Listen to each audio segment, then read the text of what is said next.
Good morning to all of you. मेरा नाम चंदन कुमार झा है। एडुकॉप के इस यूट्यूब चैनल में आप सभी का बहुत बहुत स्वागत है। जैसा कि आप सभी जानते हैं, इस चैनल पे जेई मेंस, जेई एडवांस्ड और नीट की फ्री ऑफ कॉस्ट तैयारी होती है, जिसमें फिजिक्स आप लोग को अजीत सर पढ़ा रहे हैं, जो अभी मैग्नेटिक इफेक्ट ऑफ करंट पढ़ा रहे हैं। मैथ्स में हम लोग परम्यूटेशन कम्बिनेशन कर रहे हैं। आज उसका PYQ सीरीज़ का लास्ट लेक्चर है, तो today this chapter will get over. तो आज हम लोग इसके कुछ क्वेश्चंस जो रिसेंट डेज में आए हुए हैं वो हम लोग करेंगे। ठीक है, ये आया है 8 अप्रैल 26 का। ठीक है, a person has 3 different bags, 3 different bag, थैला, ठीक है, एंड 4 डिफरेंट बुक्स।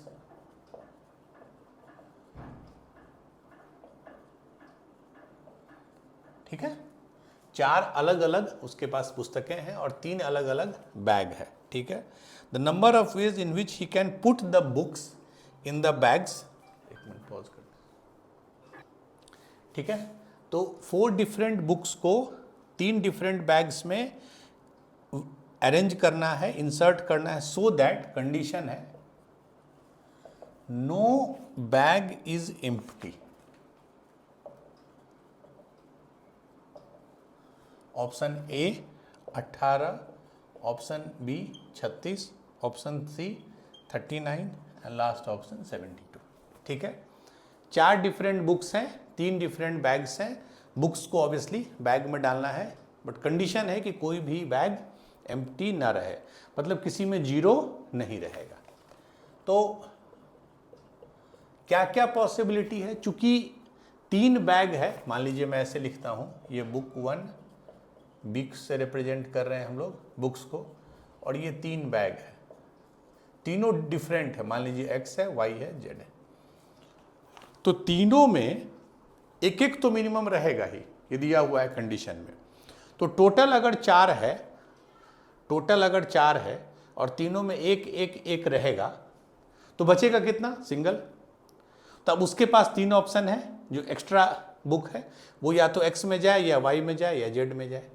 तो आपको सोचना है कि चूंकि बुक्स डिस्टिंक्ट हैं, बुक्स डिफरेंट हैं, so here we will use division into group.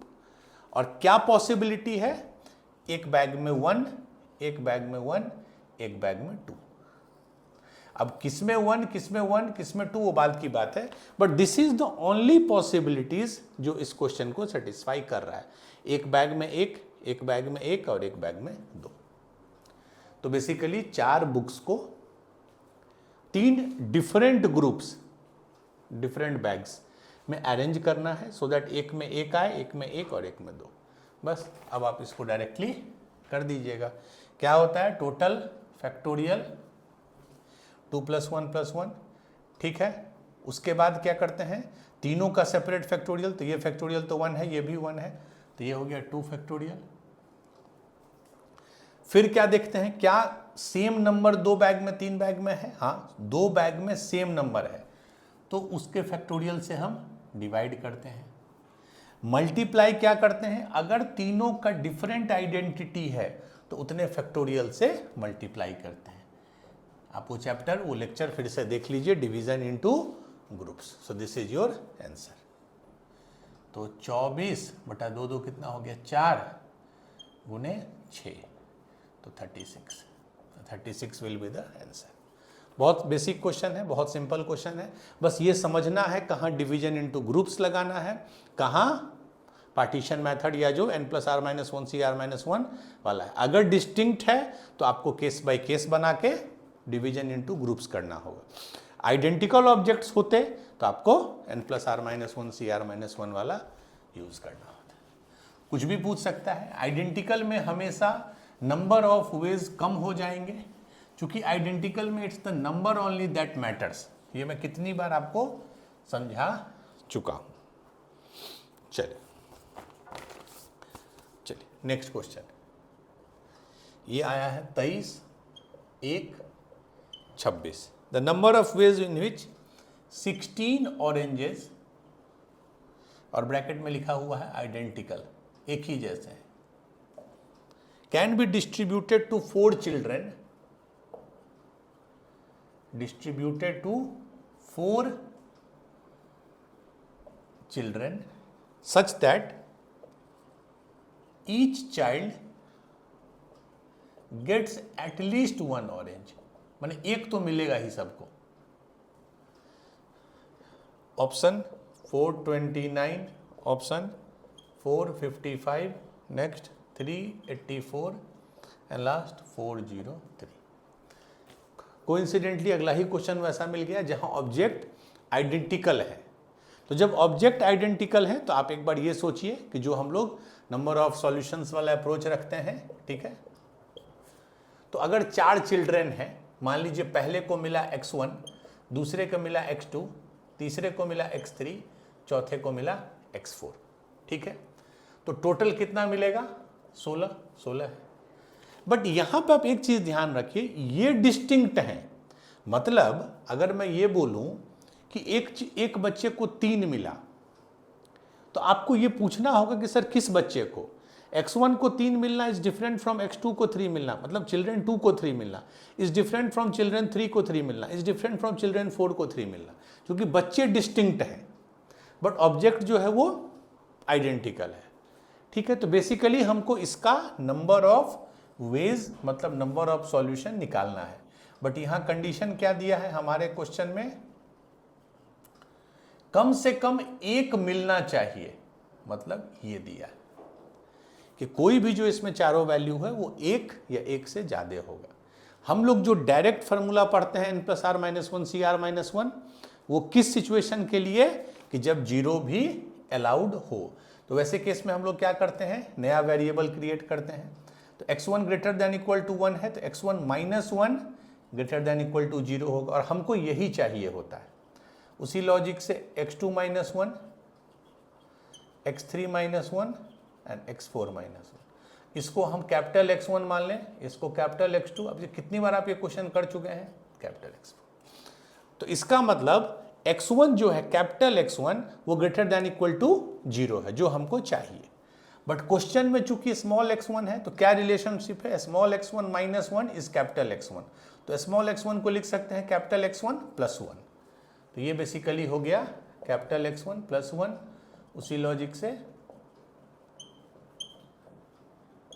And this is equal to 16। इसमें खास बात क्या है कि ये जो मेरे अब 4 वेरिएबल हैं, ये 0 या 0 से बड़े हो सकते हैं, जो हमारा स्टैंडर्ड केस है। तो क्या हो गया? x1 + x2 + x3 + x4, ये 4 है, 1 2 3 4 उधर चला गया, 16 में 4 गया 12। अब यहाँ पे आप डायरेक्टली वो फार्मूला लगा दीजिए। n कितना है? n होता है टोटल सम 12। r कितना है? कितने वेरिएबल हैं? 4। तो क्या होता है फार्मूला? n+r-1 CR-1। तो 12 + 4 16 - 1 15 CR-1 3। So this is your answer 15C3। अब इसका वैल्यू देख लीजिए, तो कितना हो गया? 15 × 14 × 13/6, तो ये 2.5 हो गया। 14 × 2.5 35, तो 35 × 13, तो 350 + 105 455, तो 455 विल बी आंसर, ठीक है। तो जब भी आइडेंटिकल ऑब्जेक्ट्स हैं तब आप इसको इक्वेशन की तरह ट्रीट कर सकते हैं। चलिए, और हमने तो ये भी क्वेश्चन किया कि ऑब्जेक्ट भी आइडेंटिकल हो। आई थिंक PYQ नंबर 1 में किया था कि ऑब्जेक्ट भी आइडेंटिकल हो और बॉक्सेज भी आइडेंटिकल हो, तब बस हमको अलग अलग केसेस बनाने पड़ते थे, जिसका आंसर आई थिंक 15 आया था। चलिए,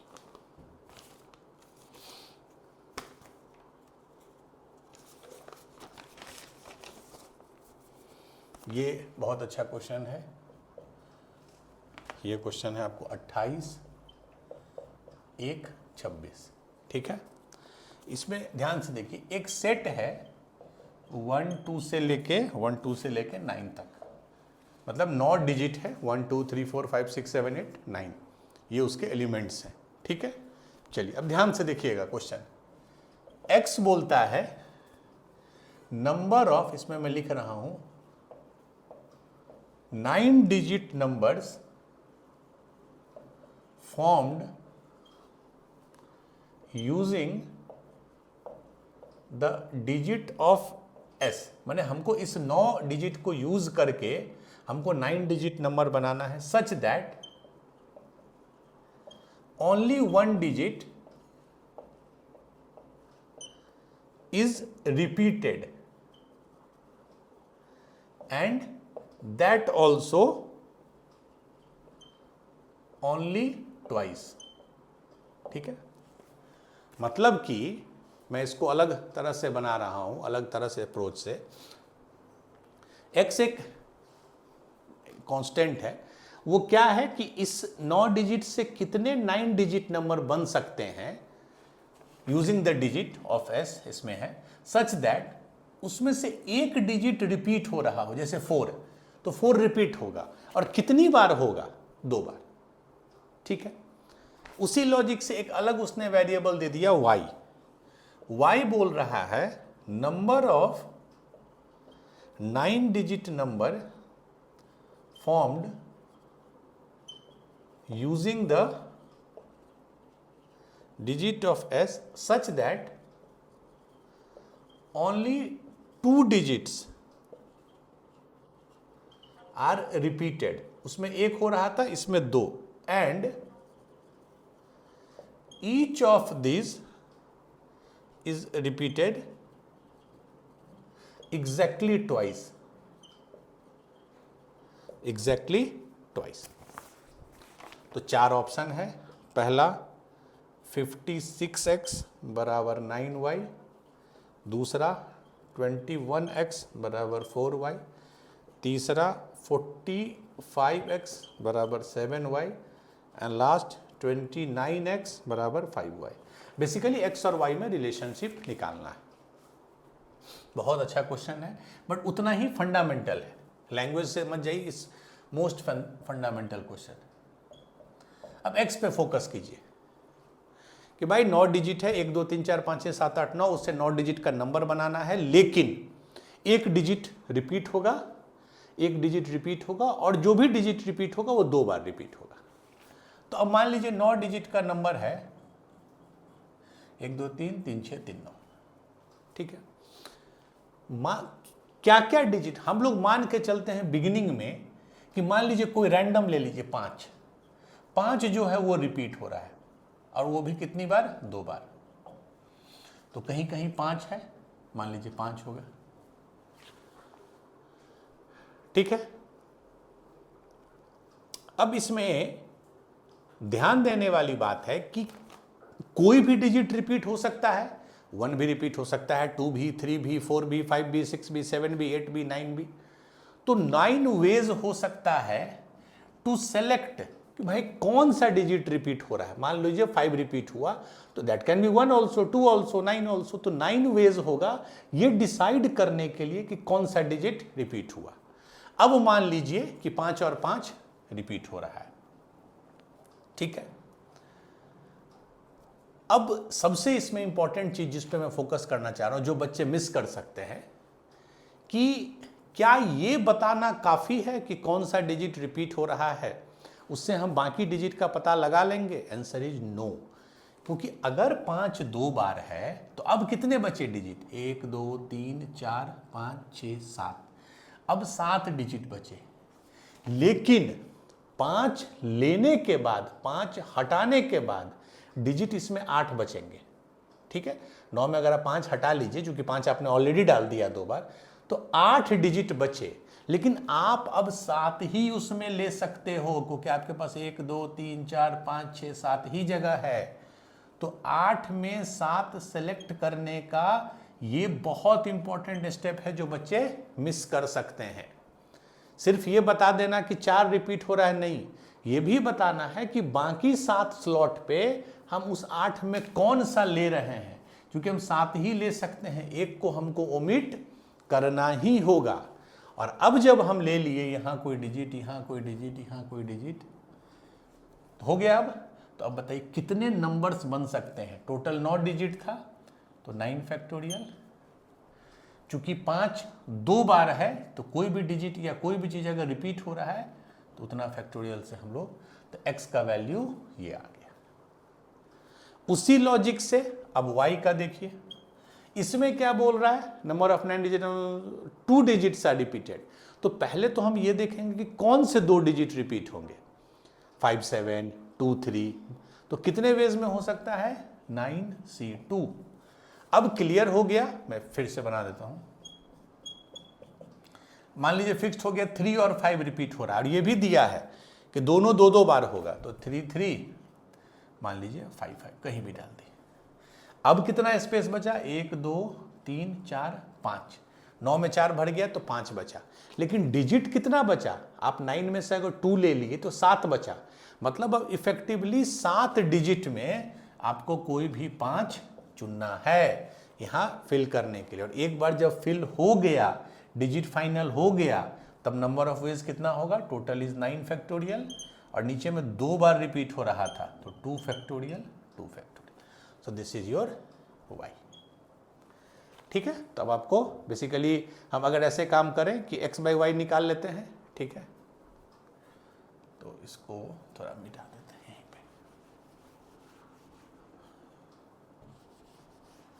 चलिए, ये x है ऊपर वाला, नीचे वाला y, तो x बाई वाई क्या हो गया, देखिए 9, x है 9 इंटू 8C7 कितना हो गया, 8C7 is 8C1 which is 8 into 9 factorial by 2 factorial.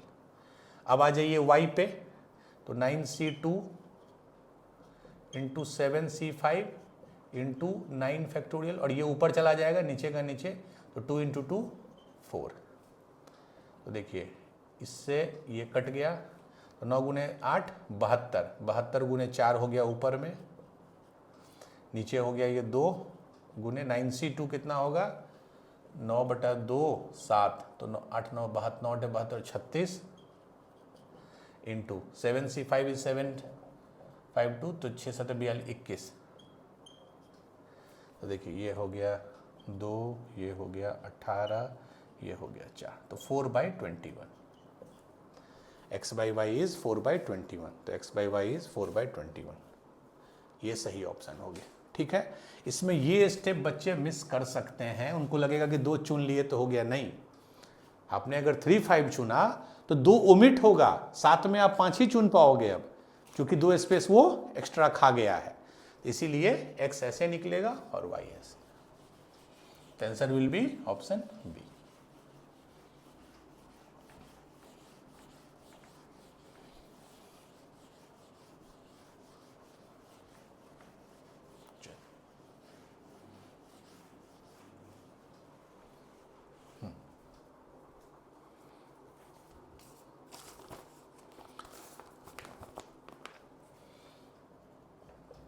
ये हो गया 2 4 25। ठीक है, मैं पहले पिक्चर बना देता हूँ, एक शेप है, अच्छा क्वेश्चन है ये भी, 1 2।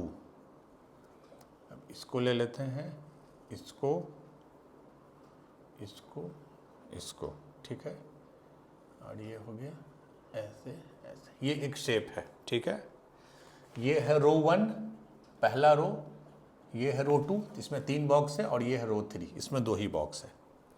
क्वेश्चन बोल रहा है आपके पास 5 लेटर है, A B C D E। आपके पास 5 लेटर है, number of ways in which the letters A B C D E can be placed in this boxes. Her box में एक ही आप मैक्सिमम डाल सकते हो। तो टोटल कितना बॉक्स है, 3 3 6 2 8, इसी 8 में आपको ये 5 डालना है। ठीक है, कंडीशन है such that no row remains empty, कोई भी रो पूरी तरह खाली नहीं हो, और दिया है maximum 1 letter can be placed in a box. मतलब ऐसा नहीं होगा कि आप 5 का 5 एक ही बॉक्स में डाल दो। ऑप्शन दे देता हूं, 5 8 8 0 5 7 6 0 8 4 0 एंड लास्ट इज 9 6 0। ठीक है, चलिए, बहुत ही अच्छा क्वेश्चन है, बहुत प्यारा क्वेश्चन है। अब आप बताइए कि है आपके पास 5 अल्फाबेट, राइट, ABCD E तक, तीनों रो में डालना है और कोई भी रो खाली नहीं रहना चाहिए। तो इसका मतलब कि 3 रो में मिनिमम एक एक तो डाल ही देंगे हम, तो 3 हो जाएगा। 3 रो में एक एक हम डाल देंगे तब तो 3 हो जाएगा। बचेगा क्या? 2 बचेगा क्या? 2। 3 अगर डाल देंगे, एक इसमें एक इसमें एक इसमें। अभी हम ये नहीं बात कर रहे हैं कि तीनों में कहां डालेंगे, बट एक एक अगर डाल दिए तो एक्स्ट्रा बचा 2। अब जो 2 एक्स्ट्रा बचा उसमें क्या क्या केसेस हो सकते हैं, ठीक है। केस 1, जो 2 एक्स्ट्रा बचा वो मैं ऐसे इसको दे देता हूं, रुक जाइए, R1 R2 R3, ठीक है। तो पहला केस है कि एक एक तो मैंने तीनों को दे दिया। अब जो 2 बचा, पहला केस है मैं वो 2 जो है R1 और R2 को दे दूं, तो R1 को कितना हो जाएगा 2, R2 को कितना हो जाएगा 2, R3 को 1। सेकेंड केस में वो 2 जो है मैं R2 और R3 को दे दूं, तो R2 हो जाएगा 2, R3 2, ये 1। थर्ड केस में मैं R3 और R1 को दे दूं, ये 3 पेयरिंग हो सकता है, तो 2 1 2। ये 3 पॉसिबिलिटीज है बचे हुए 2 को अगर मैं एक एक करके दोनों में डाल दूं तब। आप बोलिएगा नहीं सर बचे हुए 2 को मैं एक ही ग्रुप में डाल दूं, एक ही रो में डाल दूं, तो मान लीजिए बचा हुआ जो 2 है उसको मैं इसी में डाल दूं, R1 में डाल दूं, तो पहले से तो एक था ही, 2 और डाल दिया अगर तो 3 1 1। एक हो सकता है नहीं, बचा हुआ जो 2 है मैं इसमें डाल दूं, तो ये 3 हो जाएगा। 3 तो अलाउड है इसके केस में, तो 1 3 1। और लास्ट क्या होगा, अंतिम बचा हुआ जो है 2 एक्स्ट्रा मैं उसमें डाल दूं, तो R3 में 3 हो जाएगा, जो कि पॉसिबल नहीं है, क्योंकि R3 2 ही को एकोमोडेट कर सकता है। तो यही 5 पॉसिबिलिटीज होंगी। यहां पे आप डायरेक्ट ग्रुप वाला फॉर्मूला क्यों नहीं लगा पाइएगा, मैं बता रहा हूं डायरेक्ट, क्योंकि अगर मैं आपको बता दूं कि R1 में 2 है, तो यहां प्रॉब्लम क्या है कि 2 तो आप सेलेक्ट कर लोगे कि 5 में से मैं कोई 2 ले लूं, मान लीजिए आगे A और C, लेने के बाद भी यहां आपको अरेंज करना है।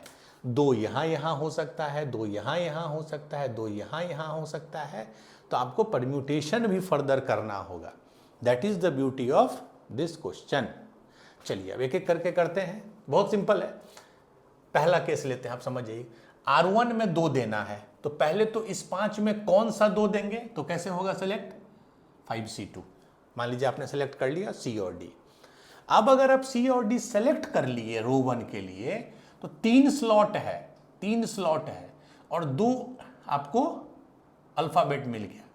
अरेंज करना है, बिकॉज मान लीजिए ये C है और ये D है, और एक केस में ये D है और ये C है, दोनों अलग अलग हो जाएंगे।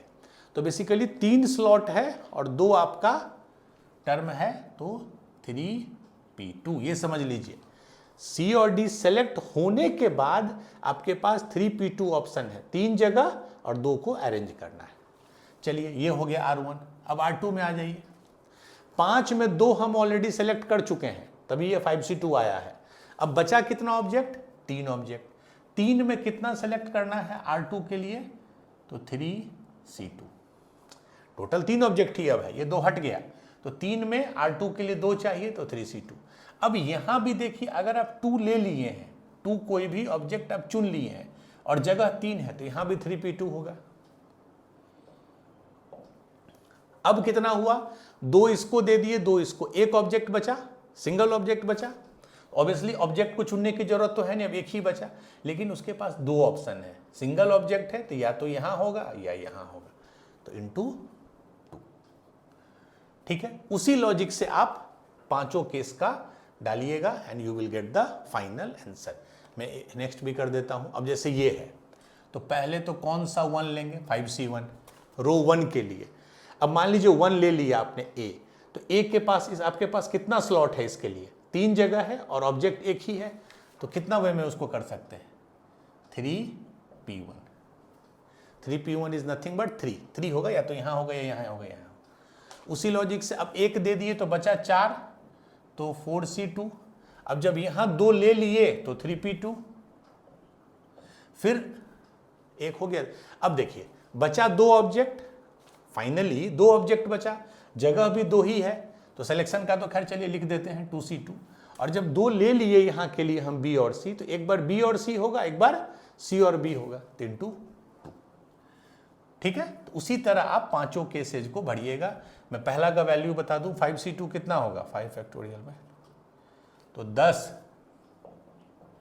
3p2 कितना होगा, 3 factorial by 3 minus 2 1 factorial, that is 6।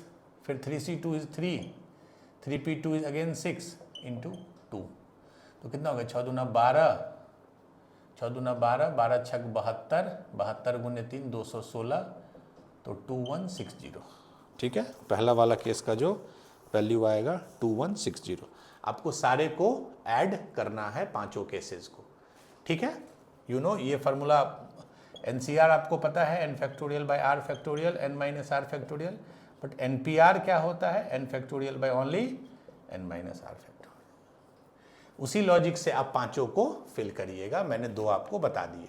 पहला केस में फिर से समझा रहा हूं, ये बताना ज्यादा इंपॉर्टेंट है क्यों आया वो। R1 को 2 चाहिए, तो इस 5 में से कौन सा 2 आएगा, 5c2। अब जब आ गया 2 तो 3p2 में अरेंज करेंगे। अब 2 ले चुके हैं, बचा 3 में 2 चाहिए इसको, R2 को, 3c2। अब ले लिए 2 तो अगेन 3p2। एक बचा तो उसको यहाँ तो यहाँ रखेंगे, ये यहाँ रखेंगे। तो इस तरह आप पांचों को करके ऐड करिएगा, पांचों केसेस को लेके, तो आंसर विल बी 5760। ठीक है, पहला है 5c2 into 3p2 into 3c2 into 3p2 into 2। ठीक है, उसी लॉजिक से आप पांचों को कर सकते हैं। तो ये कंसेप्ट समझना बहुत जरूरी है, क्योंकि इसमें सिर्फ सिलेक्शन नहीं है, इसमें सिर्फ डिवीजन इनटू ग्रुप्स नहीं है, उसके बाद फर्दर अरेंजमेंट भी आपको करना है। दैट इज द रीजन ये क्वेश्चन थोड़ा और स्टैंडर्ड का हो जाता है। मैंने 2 केस का आपको बता दिया, अब पांचों केस कंप्लीट कीजिए और सम करिए टोटल कितना होगा।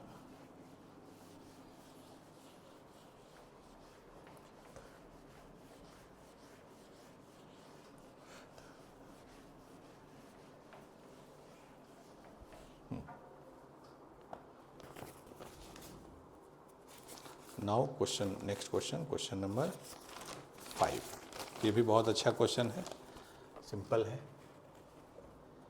3 4 25। मैं समझा देता हूं अगेन इसका लैंग्वेज पे। लाइन L1 ऑफ स्लोप 2, एक लाइन है, कोऑर्डिनेट में आप पढ़ चुके हैं, इसका L1 है, इसका स्लोप है 2, स्लोप मतलब tan थीटा। दूसरा लाइन है जिसका स्लोप है हाफ, तो अब इसलिए ये उसका इंक्लिनेशन कम होगा, so this is line L2, इसका स्लोप है हाफ। 2 लाइन है, ये ओरिजिन है। ठीक है, इन द फर्स्ट क्वाड्रेंट, सिर्फ फर्स्ट क्वाड्रेंट की ही बात हो रही है। ठीक है, P1 से P12 तक 12 पॉइंट है L1 पे, P1 P2 P12 तक 12 पॉइंट है इस लाइन पे L1 पे, एंड Q1 से Q9 तक 9 पॉइंट है L2 पे, Q1 Q2 Q3 लास्ट में Q9। ठीक है, L2 पे है। क्वेश्चन पूछ रहा है, मैं क्वेश्चन का लैंग्वेज लिखूंगा लास्ट में, the total number of triangle formed having vertices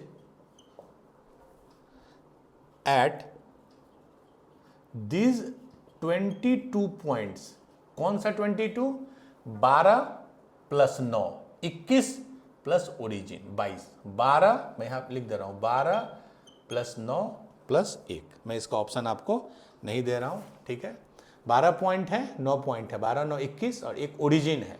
तो इस 22 पॉइंट को मिला के कितने ट्रायंगल्स बन सकते हैं, दिस इज द क्वेश्चन। ठीक है, ट्रायंगल कैसे बनता है, ट्रायंगल कोई भी अगर आपको 3 ऐसा पॉइंट दिख रहा है जो कोलिनियर नहीं है, तो you can think of A triangle.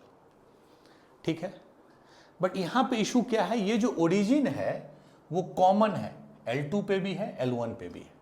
तो हम लोग इस कंफ्यूजन को हटाने के लिए एक केस ले लेते हैं when O is origin is not there. There मतलब हम जो ट्रायंगल बना रहे हैं उसमें ओरिजिन को हम यूज नहीं करेंगे।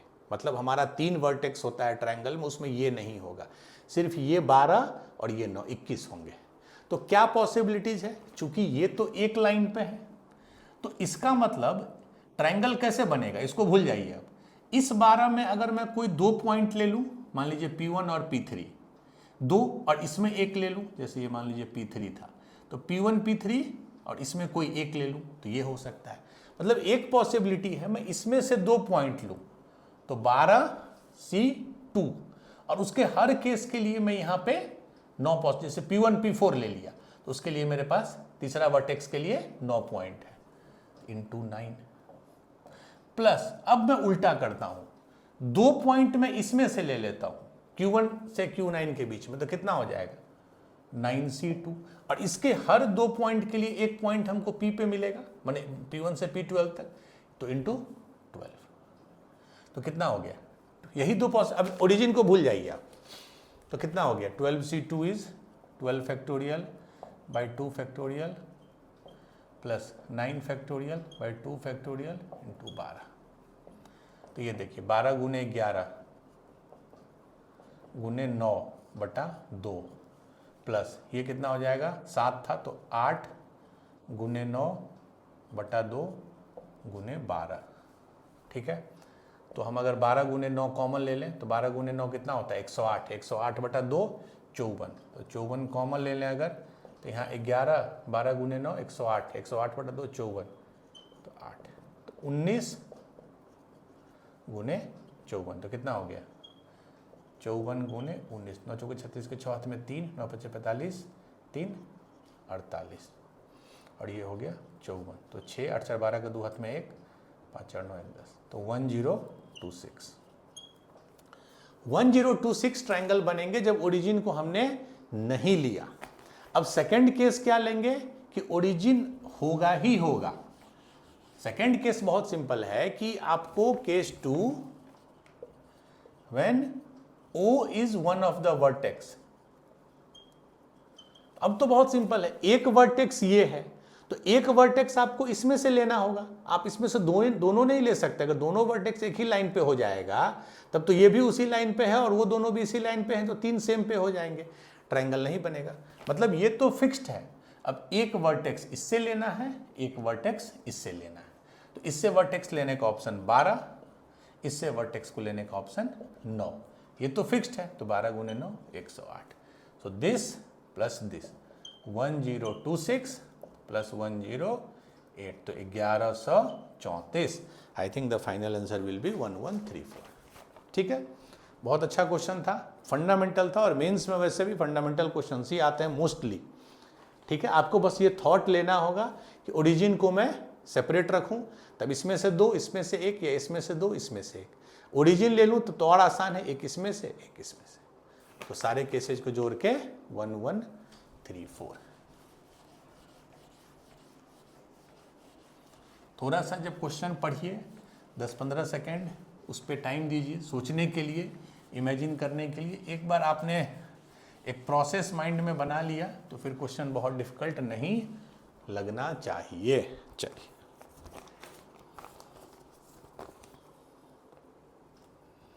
क्वेश्चन नंबर 6 ये है 7 अप्रैल। ये भी बहुत सिंपल क्वेश्चन है। From A group of 7 batsman, आपके पास 7 बैट्समैन हैं प्लस 6 बॉलर्स हैं, क्रिकेट की बात हो रही है। 7 बैट्समैन हैं, 6 बॉलर्स हैं, टोटल कितने हैं 13। फिर दिया है इसमें से, मैं पॉइंट लिखते जाता हूँ, 10 players, total 10 players are to be chosen. मतलब आपको 10 प्लेयर इसमें से चूज करने हैं टोटल। ठीक है, for a team which should include 4 batsmen and 4 bowler at least। मतलब 10 प्लेयर का टीम बनेगा, लेकिन उसमें 4 बैट्समैन होंगे ही होंगे मिनिमम, और 4 बॉलर होंगे ही होंगे मिनिमम। तो 4 + 4 8 तो फिक्स्ड हो गया। अब जो 2 एक्स्ट्रा बचा उसको हम लोग अलग अलग केसेज में लेंगे। लास्ट कंडीशन है 1 फिक्स्ड बैट्समैन, मतलब इस सात में एक ऐसा फिक्स्ड बैट्समैन है जिसको मान लीजिए हम नाम दे दिए B1 एंड क्या है 1 फिक्स्ड बॉलर, उसको हम स्मॉल b1 बोल दिए, has to be included as captain and vice captain respectively. बहुत क्वेश्चन सिंपल है, आप बस लैंग्वेज पे मत जाइए। 7 बैट्समैन है, 6 बॉलर हैं, 13 हैं, उसमें आपको 10 को चूज करना है। उसमें मिनिमम 4 बैट्समैन होने चाहिए, 4 बॉलर होने चाहिए। बट कंडीशन है कि एक फिक्स्ड बैट्समैन ऐसा है उस 7 में B1 फिक्स्ड कोई एक खास, और एक फिक्स्ड बॉलर है जिसको हमेशा रखना है आपको टीम में, क्योंकि they are the captain and vice captain. तो अब देखिए अगेन 4-4 अगर दोनों रखेंगे बैट्समैन और बॉलर, तो क्या क्या पॉसिबिलिटी है। अगर मैं ये बोल दूं बैट्समैन और ये मैं बोल दूं बॉलर, तो 4-4 तो फिक्स्ड है, बचे 2। अब एक केस में क्या करता हूं, जो 2 बचा उसमें एक बैट्समैन ले लेता हूं, एक बॉलर, तो ये 5 हो जाएगा, ये भी 5 हो जाएगा। एक केस होगा नहीं, जो 2 एक्स्ट्रा बचा मैं दोनों बैट्समैन ले लूं तो 6 हो जाएगा, 4 हो जाएगा। एक केस है नहीं, मैं जो 2 एक्स्ट्रा बचा मैं दोनों बॉलर ले लूं तो ये 6 ये 4, यही 3 केसेस होंगे। ठीक है, अब हर केस का वैल्यू आप निकाल लीजिए। देखिए अब पहला आ जाइए, 5 बैट्समैन 5 बॉलर, ठीक है, बट टोटल 7 बैट्समैन थे, उसमें आपको 5 चुनना है, बट एक फिक्स्ड बैट्समैन हमेशा चुनाएगा B1, तो इफेक्टिवली उसको आप हटा दीजिए, तो वो तो फिक्स्ड है। तो 6 में, बाकी 6 में आपको 4 चुनने हैं। टोटल 5 है बट एक तो फिक्स्ड है, तो 6 में आपको 4 चुनने हैं बैट्समैन के लिए। अब आ जाइए बॉलर पे, 6 बॉलर है, 5 चुनना है, बट एक तो फिक्स्ड ही था, तो इफेक्टिवली 5 में 4 चुनना है। ये कितना हो जाएगा, 64 हो गया, 6 4 2 35/2 15, और ये हो गया 5, तो 15 × 5 75। अब आ जाइए सेकंड केस, 6 बैट्समैन, तो 7 में 6 चुनना है, बट एक तो फिक्स्ड है, तो 6 में 5 चुनना है। अब देखिए बॉलर में क्या है, 6 बॉलर में 4, बट एक तो फिक्स्ड ही है, तो सिर्फ बचा 5 में 3, तो 65 हो गया आपको 6, और 5C3 हो गया 10, तो ये हो गया 60।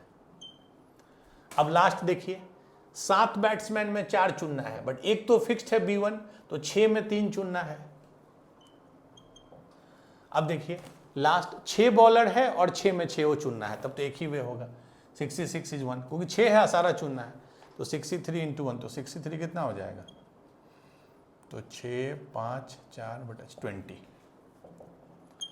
तो टोटल हो गया 75 + 60 + 20, तो 80 80 + 75 155, तो टोटल नंबर ऑफ वेज हो गए 155। Answer is 155।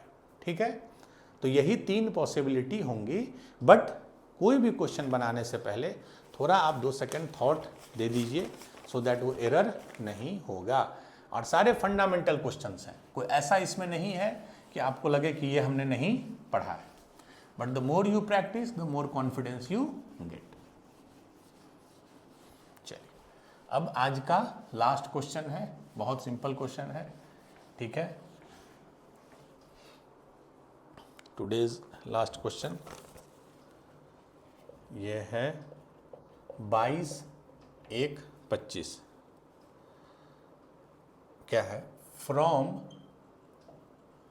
All the English alphabet, कितने अल्फाबेट होते हैं, 26, ए से लेके जेड तक, 5 लेटर आर चोजन, हम उसमें से 5 लेटर चूज करते हैं, एंड आर अरेंज्ड अल्फाबेटिकली, मतलब जो सबसे पहले आता है वो सबसे पहले लिखते हैं। The total number of ways the total number of ways in which middle letter is M. Option A 14950, option B 5148, option C 4356 and last option 6084. ठीक है, ये आज का सबसे आसान क्वेश्चन है। ठीक है, 5 अल्फाबेट का कोई भी वर्ड बनाइए, बीच का उसने फिक्स कर दिया कि बीच का जो लेटर है मिडिल लेटर M है, तो उससे पहले जो 2 लेटर होंगे, और आप ध्यान दीजिए दिस वर्ड अल्फाबेटिकली अरेंज करना है, माने जो सबसे पहले आता है फिर उसके बाद वाला यहां आएगा। तो M का एक्चुअल पोजीशन क्या है अल्फाबेट में? A B C D E F G H I J K L M, M means 13th। तो इसका पोजीशन एक्चुअल में 13th है, मतलब इससे पहले 12 अल्फाबेट हैं और इसके बाद में 13 अल्फाबेट। 13th है, इससे पहले 12 होगा, 1 से 12, ये 13वां है, फिर 14 से 26 तक, तो टोटल 13 बाद में है, 12 पहले। अब देखिए इस 12 में आपको कोई भी 2 लेना है, ए से लेके एम के पहले तक के जितने अल्फाबेट्स हैं 12, उसमें कोई 2 लेना है। तो अब इसमें बहुत लोग सोचेंगे कि सर अगर मान लीजिए हम कोई 2 लेंगे तो ये भी तो देखना है कि वो अल्फाबेटिकली अरेंज हो। अरे आप कोई भी 2 लो, मान लीजिए आपने ले लिया एफ और जी, तो ऑटोमेटिक इसके कॉरस्पॉन्डिंग एक ही कॉम्बिनेशन होगा, क्योंकि पहले आने वाला फिक्स्ड है। जैसे आपने ले लिया एफ और आई, तो एक ही ऑप्शन होगा, यहां एफ होगा यहां आई होगा। तो आप इस 12 में कोई 2 ले लीजिए, कोई 2, उस पेयर के कॉरस्पॉन्डिंग यहां एक ही अरेंजमेंट होगा, जो पहले आएगा वो यहां, जो बाद में आएगा यहां।